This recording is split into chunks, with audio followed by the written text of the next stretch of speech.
নমস্কাৰ টাইমেটলৈ স্বাগতম জানাছো মহিমাক্ষী ৰাজ্যজুৰি যেহেতু বিতৰ্কৰ সৃষ্টি হৈছে গো মাংসৰ বিতৰ্ক চলি আছে বা প্ৰতিক্ৰিয়া চলি আছে তাৰ মাজতে মুখ্যমন্ত্ৰী ডক্টৰ হিমন্ত বিশ্ব শৰ্মাই পুনৰ মন্তব্য কৰিছে আৰু এতিয়াৰ পৰা মুখ্যমন্ত্ৰীগৰাকীয়ে উল্লেখ কৰিছে যে আপোনাৰ গাই গৰুৱে কেৱল মাইকী পোৱালিহে জন্ম দিব অৰ্থাৎ গাই গৰুৱে কেৱল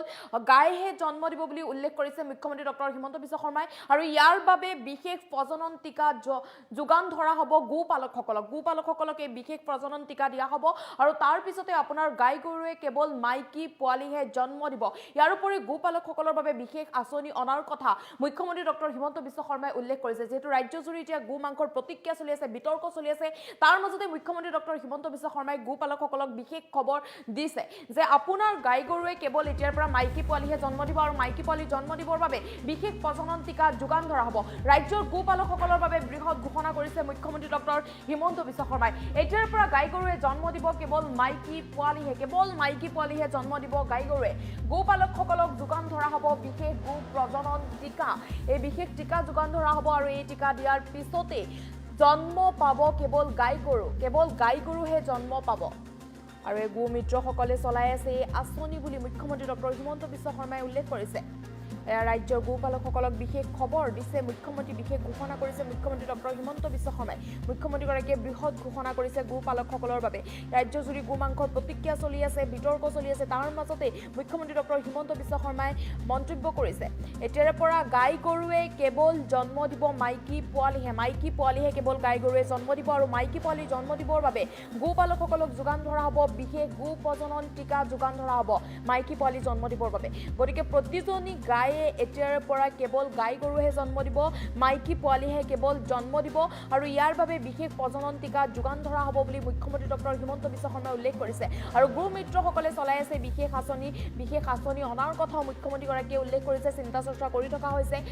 উল্লেখ কৰিছে এই কথা ইয়াৰ ৰাজ্যৰ গোপালকসকলক ভাল সুবাৰ্তা দিলে মুখ্যমন্ত্ৰী ডক্টৰ হিমন্ত বিশ্ব শৰ্মাই যিহেতু ৰাজ্যজুৰি এতিয়া গো মাংসৰ প্ৰতিক্ৰিয়া চলি আছে বিতৰ্ক চলি আছে গো মাংসৰ বিতৰ্ক প্ৰতিক্ৰিয়া চলি থকাৰ মাজতে মুখ্যমন্ত্ৰী ডক্টৰ হিমন্ত বিশ্ব শৰ্মাৰ বৃহৎ ঘোষণা এতিয়াৰে পৰা আপোনাৰ গাই গৰুজনীয়ে কেৱল মাইকী পোৱালিহে জন্ম দিব গাই গৰুৱে কেৱল মাইকী পোৱালিহে জন্ম দিব আৰু মাইকী পোৱালি জন্ম দিবৰ বাবে বিশেষ প্ৰজনন টিকা যোগান ধৰা হ'ব গোপালকসকলক দিয়া হ'ব বিশেষ প্ৰজনন টিকা আৰু সেই টিকা লোৱাৰ পিছতে গাই গৰুৰ পৰা কেৱল গাই গৰুহে জন্ম হ'ব আপোনাৰ মাইকী গৰুজনীৰ পৰা অৰ্থাৎ গাই গৰুজনীৰ পৰা কেৱল মাইকী পোৱালিহে জন্ম হ'ব আৰু এই সন্দৰ্ভত মুখ্যমন্ত্ৰী ডক্টৰ হিমন্ত বিশ্ব শৰ্মাৰ মন্তব্য আছে মুখ্যমন্ত্ৰীগৰাকীৰ মন্তব্য আগবঢ়াইছোঁ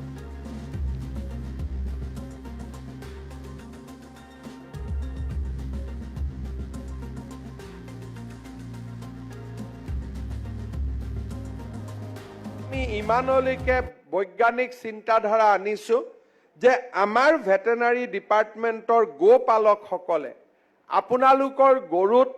বেজী দিব আৰু সেই বেজীটোৰ ফলত সদায় আমাৰ গাই গৰুৱে জন্ম হ'ব কেতিয়াও ষাঁড় গৰু জন্ম নহয়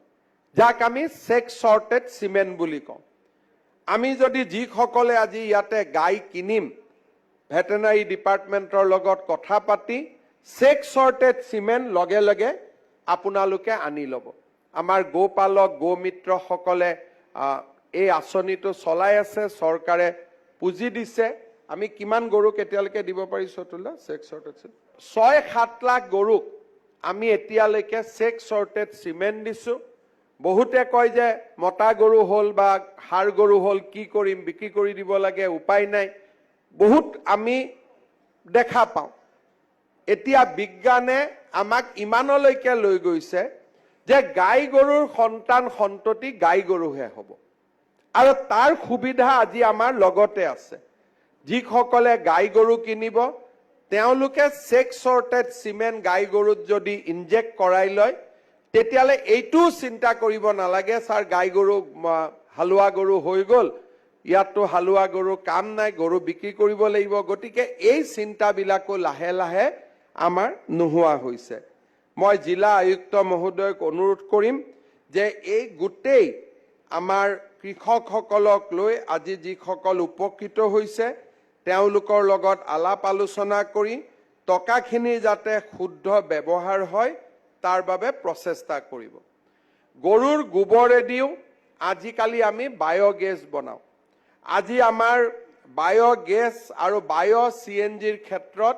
লাহে লাহে ভাৰত এক বিশ্ব মহাশক্তিত পৰিণত হ'ব গৈ আছে। আমাৰ ঘৰৰ খেতি পথাৰত ধান উৎপাদন নকৰি এতিয়া যদি আমি নাইপাৰ ঘাঁহো আমি উৎপাদন কৰিব আৰম্ভ কৰোঁ, তাৰ পৰা আমি পেট্ৰল ডিজেললৈকে আমি বনাব পাৰোঁ। কৃষি খণ্ডত বহুত ডাঙৰ পৰিৱৰ্তন হ'ব গৈ আছে। গ্ৰীণ এনাৰ্জিৰ পৰা নিউট্ৰিশ্যনেল ফুডলৈকে আমি বহুত কাম কৰিব পাৰিম। মই জালুকবাৰী সমষ্টিৰ হিতাধিকাৰীসকলক সুস্থ চিন্তাৰে আগবাঢ়ি আহিবলৈ অনুৰোধ জনাম। এতিয়া আমি ইমানলৈকে বৈজ্ঞানিক চিন্তাধাৰা আনিছো যে আমাৰ ভেটেনাৰী ডিপাৰ্টমেণ্টৰ গোপালকসকলে আপোনালোকৰ গৰুত বেজী দিব আৰু সেই বেজীটোৰ ফলত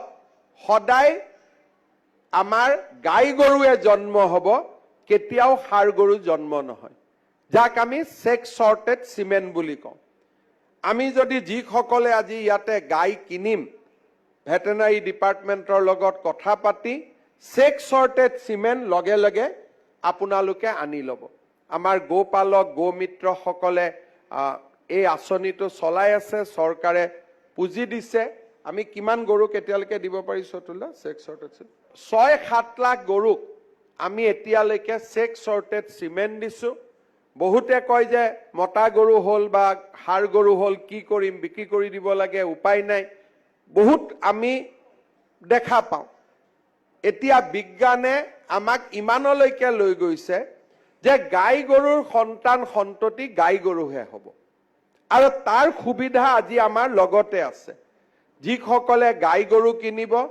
তেওঁলোকে ছেক্স শ্বৰ্টেড চিমেণ্ট গাই গৰুত যদি ইনজেক্ট কৰাই লয়, তেতিয়াহ'লে এইটোও চিন্তা কৰিব নালাগে ছাৰ গাই গৰু হালোৱা গৰু হৈ গ'ল, ইয়াততো হালোৱা গৰু কাম নাই, গৰু বিক্ৰী কৰিব লাগিব। গতিকে এই চিন্তাবিলাকো লাহে লাহে আমাৰ নোহোৱা হৈছে। মই জিলা আয়ুক্ত মহোদয়ক অনুৰোধ কৰিম যে এই গোটেই আমাৰ কৃষকসকলক লৈ আজি যিসকল উপকৃত হৈছে তেওঁলোকৰ লগত আলাপ আলোচনা কৰি টকাখিনি যাতে শুদ্ধ ব্যৱহাৰ হয় তাৰ বাবে প্ৰচেষ্টা কৰিব। গৰুৰ গোবৰেদিও আজিকালি আমি বায়'গেছ বনাওঁ। আজি আমাৰ বায়'গেছ আৰু বায়'-CNGৰ ক্ষেত্ৰত লাহে লাহে ভাৰত এক বিশ্ব মহাশক্তিত পৰিণত হ'ব গৈ আছে। আমাৰ ঘৰৰ খেতি পথাৰত ধান উৎপাদন নকৰি এতিয়া যদি আমি নাইপাৰ ঘাঁহো আমি উৎপাদন কৰিব আৰম্ভ কৰোঁ, তাৰ পৰা আমি পেট্ৰল ডিজেললৈকে আমি বনাব পাৰোঁ। কৃষি খণ্ডত বহুত ডাঙৰ পৰিৱৰ্তন হ'ব গৈ আছে। গ্ৰীণ এনাৰ্জিৰ পৰা নিউট্ৰিশ্যনেল ফুডলৈকে আমি বহুত কাম কৰিব পাৰিম। মই জালুকবাৰী সমষ্টিৰ হিতাধিকাৰীসকলক সুস্থ চিন্তাৰে আগবাঢ়ি আহিবলৈ অনুৰোধ জনাম।